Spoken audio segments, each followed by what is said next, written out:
Hello there, Macarp here, as always. Today we're going to be talking about something similar to the last video, which was a quick definition of paganism. It also debunked a lot of common myths and misconceptions regarding it. This video will be handled similarly. I want to give you a pretty short and sweet definition of what witchcraft isn't first.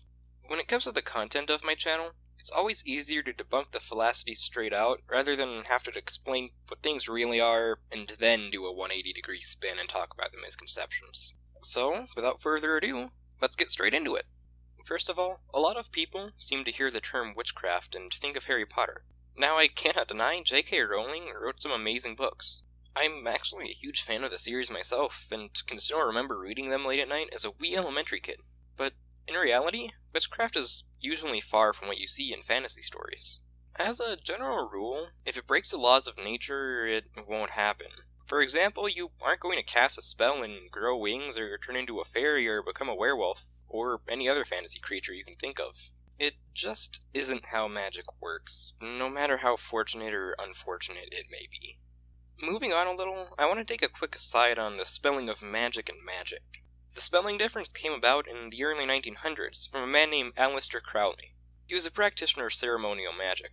In his writings, he wrote that magic, with a K, was used to refer to the science and art of causing change to occur in conformity with will. In simpler terms, he meant the type that occultists, witches, magicians, etc. used. This included both mundane and magical acts. Without the extra -K, the term was used to refer to the type of illusions in stage magic that professional magicians used, particularly using sleight of hand to trick the eye. Over time, the spelling started to stick with the wider magic community. Personally, I prefer to use a -K when referring to witchcraft magic. There are still plenty of witches, magicians, etc. that use the word without a K in reference to their practice, though. It's really a matter of preference, but from what I've seen lately, the -K has taken a prevalence. Now, there's also a common misconception that all witches are female. If you can't tell from my voice, that's infinitely far from true. Witch is a term that can refer to both females and males. However, within the community that deals with witchcraft, it is not uncommon to see male magic practitioners refer to themselves as other terms, such as practitioner or magician. Some practitioners, regardless of gender, will refer to themselves as something different entirely based upon what they practice. For example, a lot of people who practice chaos magic call themselves chaots. Overall, though, it is important to note that most practitioners of witchcraft would like to avoid being labeled as warlocks. It's a term that is applied to someone who is ejected from their coven.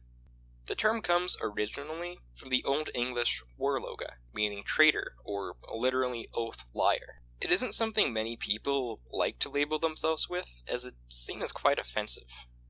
Carrying on, there's a really weird misconception that people believe witches are some sort of species. People who practice witchcraft do not see themselves as not being human unless they're delusional. Witches are just humans who practice witchcraft.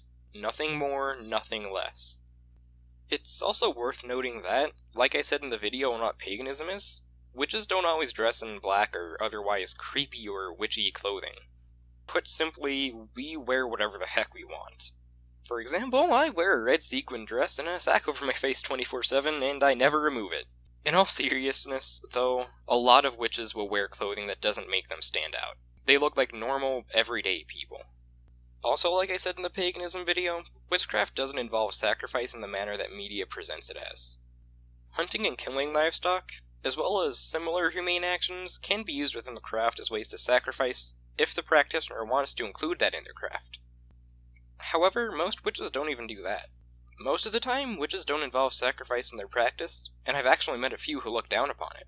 Anyways, witches will not abduct and sacrifice live human beings or animals in the horrific fashions you can view on television. Sacrificing people is both morally wrong and very, very, very illegal. Now, I'm going to describe what witchcraft actually is. When it comes down to it, witchcraft is a typically spiritual practice based around the idea that one can change the world around them through unconventional means. Going back to the Crowley definition, it is the science and art of causing change to occur in conformity with will.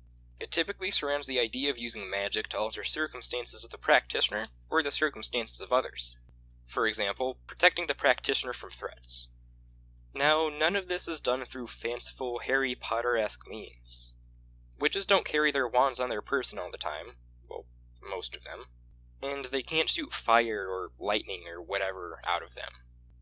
Witchcraft is performed through actions such as rituals, spells, sigils, and a vast number of other practices that are designed by the individual to achieve their goals. How this actually works is also up to the individual's beliefs. Some think that magic is based upon energies from the Earth and other planetary bodies.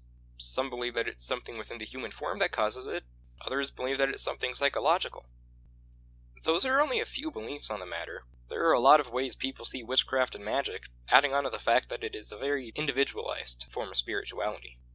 Witchcraft is very often associated closely with paganism. They are quite similar, at least structure-wise, as both are highly suiting to individualized practices. However, they are actually separate. Witchcraft is not a religious system of beliefs, whereas paganism is. Although witchcraft is very spiritual, one does not need to believe in a higher controlling power to practice it. This being said, a lot of modern pagans incorporate witchcraft into their practices, including myself. The two tend to go hand in hand. That being said, it is very important to note that witchcraft is not paganism and paganism is not witchcraft. They are similar but different. The best saying to go by is as follows: not all pagans are witches, and not all witches are pagan. Witchcraft does tend to be very nature-based. Many practitioners use crystals, plants, and other natural items in their practices. It also tends to utilize a number of handcrafted tools, many of which are also seen in magic-based fiction. For example, witchcraft can and does utilize wands. They are usually either used as tools for visualization or for directing energy or intent or whatever you might call it. This found its way into fiction, as can be noted from a number of movies, books, and television shows. Interestingly enough, athames, a fancy word for a witch's knife, are often used for the same or similar purpose as wands are. This tends to yield the idea that witches sacrifice things with them, but it's actually the complete opposite.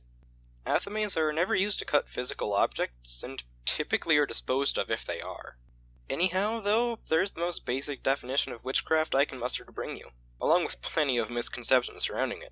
I plan to put together more in-depth videos regarding witchcraft and paganism in the future, using these smaller, more basic explanations as a foundation. Thank you so much for watching. I hope you could take something away from this video. Wishing you a beautiful morning, evening, and night, wherever you are. This has been Macabre. Till next time. Hey, Macabre here. Thank you so much for watching. Before I go, I want to give credit where it's due. This video and my entire channel would not be possible without the help of my great friend, Oraa. She's an amazing artist and an amazing friend. Check out her Twitch below. Don't forget, hit that like and subscribe button if you enjoy my content. Until next time, this has been Macabre. Thanks for watching.